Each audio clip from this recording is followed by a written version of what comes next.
I think when we first come face to face with our shadow, naturally we get really scared and we want to turn our back. And we often do. We run away and, we save it for another time. That's kind of how we address a lot of our more dark issues is we say, I'll deal with it later until it sort of takes hold of our relationships and it starts to reflect in our reality and we start seeing patterns and we're saying, shit, like maybe I do gotta face that shadow that's been waiting for me. And by the time we get back to it, it's a lot bigger, it's a lot scarier. And, thus is the process of shadow work and facing the part of ourselves that we deny, the part of ourselves that we're not given love, and the part of ourselves that as children we were learned to suppress and we were sort of learned to not make friends with, to put, I guess, nicely. And I think I want to start by saying the first sort of thing that we can learn from our shadow is to look at it very tangibly, because it's very, I guess, easy on the imagination to imagine a shadow, but what's actually the intricacies of that shadow?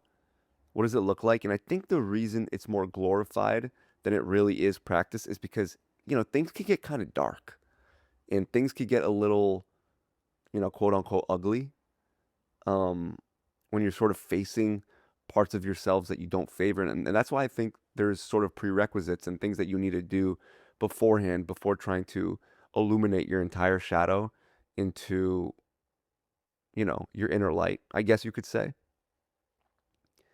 So our shadow is a mix of a lot of different things. And today, maybe we can imagine it as, there's a version, what's the worst version of yourself, I guess. And you can imagine that as a shadow. And then we could sort of imagine why is it the worst version? So what maybe what is it that they do? How do they speak? What qualities did they let sort of run free? What are their relationships like? What are they tolerating from other people? Whatever it may be, it's all the things that we don't want from ourselves. What does that look like and why? And we're going to find two sort of categories of things. We're going to find qualities that are not so great. And then we're going to find a little bit of our child in there, our inner child. We're going to find a little bit of that mixed in the shadow as well. Because there's the parts of you that you deny, and there's the parts of you that you don't want to own and are scared of owning. And that's why it's important to make a difference because when we talk about personality traits, when we talk about qualities of a person, these things are fluid and you can change who you are. So, if you're naturally anxious, we can change and we can formulate the mind into becoming less anxious. If you naturally don't stand up for yourself or are afraid to speak in a group, we can change these things through exposure, through repetition, and we can rewire the mind over time through taking certain actions and by doing certain mental practices. So that is a kind of, I guess, pillow for you to rest on when you're encountering your sort of shadow. And it's important to separate that from the qualities we do wish to embody, but are scared because of the perception of those around us. Those are completely two different things. If we're scared to sort of be ourselves, if we're scared to take up room and be seen and kind of, shine our light, whether that be because of trauma, whether that be because of our childhood, whatever it may be, we need to understand those are two different processes within the shadow. Because in terms of qualities we don't want to have, the sort of most destructive power that those qualities of our perceived self have are us associating ourselves with it. And there's a really easy sort of trick to go about this, and it's you do the opposite. So if you really fear speaking in a group of people, speaking in larger crowds, whatever it may be, oh yeah, it's going to hurt like hell trying to reverse that sort of preconditioned notion that you have that you must be scared of this thing and what's going to happen to you as a result of doing this thing. But when you do it, You free yourself of that idea. You free that part of your shadow as well. Because why does that quality exist? That quality exists because you're giving it life. That sort of archetype and section of who you believe you are and who you don't want to be. As soon as who you are and who you don't want to be start to grow distant from each other, that's when the shadow slowly starts to dissipate. Because we're not trying to change in a way through shame and through forcing ourselves to, I guess, be unnatural and act in a way that doesn't feel like us. We're not doing that. We're simply tackling the fears that are embodying and sort of fueling those qualities of who we are to keep existing. So, an easier way to say it is a personality trait that is fueled by fear becomes nullified as a result of us facing that fear. So, again, we're always told to look within, but to look within is different than to act within because there's very little actions that we could do to change ourselves within, but there's many actions that we could do externally to show our mind to act in a different way and to give a different response. I think we look too much at the relationship we have with ourselves, but the self itself is an idea. The whole shadow, the whole premise of a shadow is to sort of personify and give a sense of identity to, a really complicated emotional scheme and a sort of backlog of memories and learned conditional patterns that exist in your mind. But what we're really dealing with is raw emotions and we're dealing with fear. Much of the time, we're dealing with fear. Fear of not wanting to be that person, fear of going through the same things we've been through in the past, fear of being seen a certain way, fear of being exposed, whatever it may be. It's a lot of fear. It's a lot of fear. So we deal with the sort of personality traits that we don't want to have by facing those fears. We create a relationship with external reality, which in turn affects our inner relationship with ourselves. Because what you'll see is when you look for the shadow within you, expecting to find some sort of self, you're not going to find it. If anything, things might be kind of all over the place. There's going to be complicated emotions at play. There's going to be anger, probably frustration, disappointment, and a whole lot of questions. So I don't think the key is necessarily looking for the shadow within us, but rather understanding why the makeup of that shadow exists and understanding the sort of facets to it, and then taking action in our reality, in our life, to sort of dissipate that shadow. Because I don't know if we can talk to ourselves. I don't know if we can nurture and sort of lullaby ourselves out of this shadow type relationship. I think it's more so going to be a result of us living life and us taking actions in a way that aligns with who we want to be instead of who we fear becoming. A lot of times, who we fear becoming is the result of a bunch of actions taken in a state and in a sort of personality that we don't want to be. And again, you'll see fear permeate this entire sort of paradigm because why are we becoming that version of ourselves we don't want to become? It's because we're probably taking avoidant actions. We're taking those comfortable, fear based actions instead of those greatly uncomfortable, freedom based actions. We don't get angry at our shadow. We're allowed to be angry. We're allowed to be frustrated. We're allowed to be disappointed in ourselves. But why do those emotions exist? Again, we're not talking about the inner child here. We're talking about a different facet of the shadow. We'll get to the inner child in a second. But why does this anger, why does this frustration, why does this disappointment exist? And the brutal, honest truth is it can probably be tied back to the way we're living our life, the way we're not confronting our fears, the way we're living in our comfort zone, the way we're maybe scared to do things alone, the way we're scared to walk into a room with confidence. It's the little things and the big things. And it's an entire sort of system that we've created for ourselves and a sort of fear-based module that we keep following. And I firmly believe that our inner relationship with ourselves will become completely changed and completely sort of radicalized in a good way once we change our relationship with external reality. And when we look at it from a inner child perspective, that's when things completely change, right? I think it's important to acknowledge the first segment, that anger, that frustration, whatever disappointment has existed in our life, and point that back into actions. If we can do anything and we knew it would go right, how would we live about our lives? How would we go about talking to people? How would we go about making decisions and making choices? These things matter. Your brain is watching. Your mind is observing you behave. The brain doesn't form itself off of some random whim. It forms itself based off a perception of who it believes you are. And off of this belief of who you are comes the sort of automated responses and emotions and brain signals. So I'm not going to say thoughts. Thoughts are completely random. You could be in a great state of being and still, experience pretty messed up or dark thoughts. And it's not necessarily a result of who you are. But we've been over that before. We know that thoughts are not going to be a result of our progress necessarily.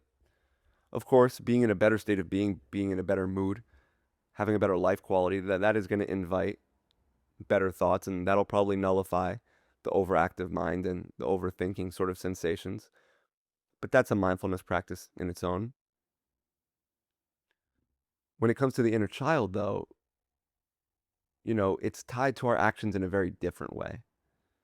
Because now we have to see, okay, not what actions are we taking, which are obviously important for the first half of it, but now who are we while making those actions?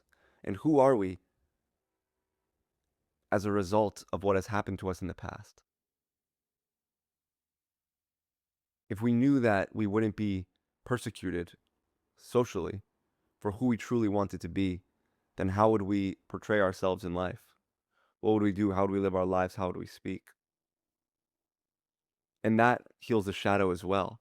And you're going to start to see a theme here, and that is you don't talk to the shadow, you don't analyze it, you don't intellectualize it, but you stop letting it rule over your actions. And by it, I mean fear, because the shadow is just the light casted away from fear, or I should say, as a result of fear. Things that have happened in the past that we need to make peace with, I wouldn't say that's a shadow, unless you're still rejecting the fact that it happened. The shadow really dislikes brutal honesty. You know, we also dislike brutal honesty because it forces us into doing things that are uncomfortable. And again, you guys are seeing, I'm trying to make my way around this sort of obstacle that is fear and this sort of wanting to not feel discomfort. But you're seeing that even me, I'm struggling to move around those sort of obstacles because they're prevalent everywhere. Why would our shadow exist if we weren't willing to feel all the discomfort, all the uncomfortable, dark feelings within us? Why would it exist? When you sit with yourself and every single part of your body, every cell wants to run and not sit with those thoughts, not sit with those dark feelings. What's happening? We don't want to feel the discomfort. And what happens when we don't go out of our comfort zone, when we allow the limitations, when we allow what we experienced as children to sort of navigate and demand who we are now? And that's just more fear. Things can be complex, emotions can be difficult to process, but I don't know if we can intellectualize and analyze ourselves out of the bravery and the willingness that is needed to sit with discomfort and break through fear. Because if you can sit with discomfort, what can't you do within your inner system? If you're willing to feel any of the negative emotions, if you're willing to feel the anxiety that your body wants to show you, there's nothing to run from. A lot of times we'll even fear anxiety within ourselves. We'll fear parts of ourselves. We won't want to, put ourselves in anxious situations because we don't know how we will react. And it's not because we don't know how we as ourselves will react. It's because we don't know what our reaction is going to be to discomfort because we haven't took enough time to feel and sit with discomfort. We may want to escape. Our fight or flight may be activated, and we might run away. We might take flight. And it's just never the answer. If we can sit still, if we can take deep breaths, and we allow every single part of who we are, or rather what is set in the system of who we are to come towards us, and if we don't run, if we allow every single little thing. So let's say you're sitting and you get a really disruptive bad thought. What happens next? You can let it be. You can allow it, but don't engage with it. You can allow it without engaging with it. And this is the same for every single thing that comes into our awareness as a result of sitting still. It will come. Don't worry. You don't have to go searching for it within you. Just sit down and be. And actually, if we can sit still, if we can be still in the more uncomfortable environments, in the more difficult environments, that's when the brutal honesty of the shadow comes into true fruition. Because when we don't run, when we sit and when we allow, it comes to us. And you're going to see, it's not asking for a conversation. It's just asking you to sit with your bodily discomfort, sit with the mental chatter, and just let it be and to be the observer of it. If you can step back into awareness and you can allow all of it to exist, you can allow all of it to dance in front of you, that's what you're going to realize. You think that there's a war going on inside you, but there's not. Once you step back into awareness, once you step back and become the observer, you're going to see that your darkness is dancing. It just wanted to be seen. It didn't want to be eradicated. It didn't want to fight you. It didn't want to bother you. It just wanted to be seen. It just wanted to be allowed. And it's up to you to sit with the discomfort of watching those sort of shadows dance. And I know I'm using metaphors now, but I hope you understand what I'm saying, that when you sit down, when you sit still, it doesn't even have to be meditation. You can call it meditation. But what it is, it's just sitting. No phone, no nothing, no distractions. Just sit there. And this doesn't have to be a meditation. Like I just said, you don't have to try to observe your thoughts. You just have to let it be. Let it all be. And it depends on what you're struggling with. That's what I would ask you. What are you associating with your shadow right now? Are you associating a version of yourself? Are you associating a feeling in the body? A certain feeling in the body that you don't want to feel? Are you associating it with an overactive mental state, with your thoughts, with the thoughts that never end? Whatever it may be, sit there and let it come to you. Tell yourself, I don't fear any part of myself anymore. In any environment, in any situation, there's nothing to run from within myself. There's nothing to be scared of within the realm of who I am. Because as I sit still and don't move when faced with discomfort, when faced with dark thoughts, when I don't move, when I allow, when I embody awareness, and when I observe, the darkness begins to dance its way into light. And I think that's sort of a summary of what I'm trying to get at in this entire episode, is that, the shadow, as I see it, and shadow work isn't an intellectual sort of understanding. I think it's more, the questions that we have for ourselves will be answered, but they won't be answered in a logical way. They're going to be answered in feelings. So when you sit still and when that thought comes, the thought that you hate, the thought that you don't want to receive, when it comes, and you just let it be, what else is there to do? What other questions can you have?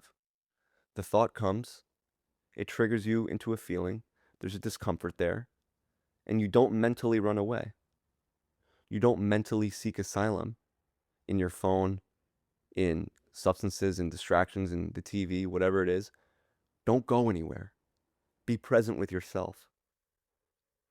That's all the shadow has ever wanted you to do.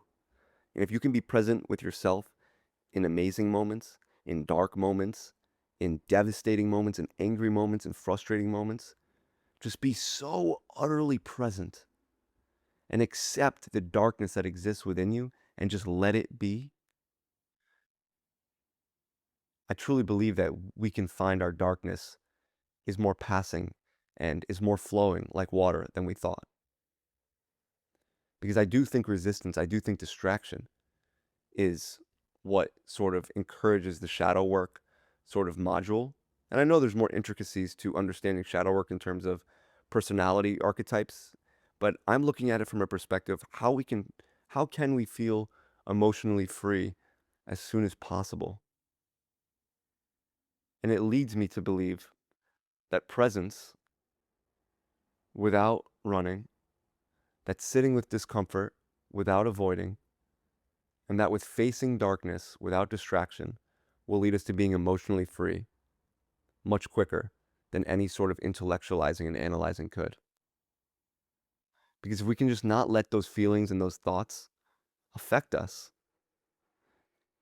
then we can be free. And it's not about defending our awareness away from them, it's about allowing them to come into our awareness without having the need to react impulsively and in any sort of intense way. It's allowing the darkness to dance in front of us in our awareness. Let that feeling, those bodily feelings that you have, the utter discomfort you feel, whether it's in your chest, in your stomach, in your back, shoulders, legs, face, mouth, whatever, wherever it is, feel it without escaping it. I hope you guys enjoyed this episode. If you guys are listening on Spotify, thank you as always. If you guys are watching on YouTube, make sure to subscribe. You guys can check out my books on Amazon and at shop-kinzer.com, and you can find me at KinzerMB everywhere. See you guys in the next one. Peace.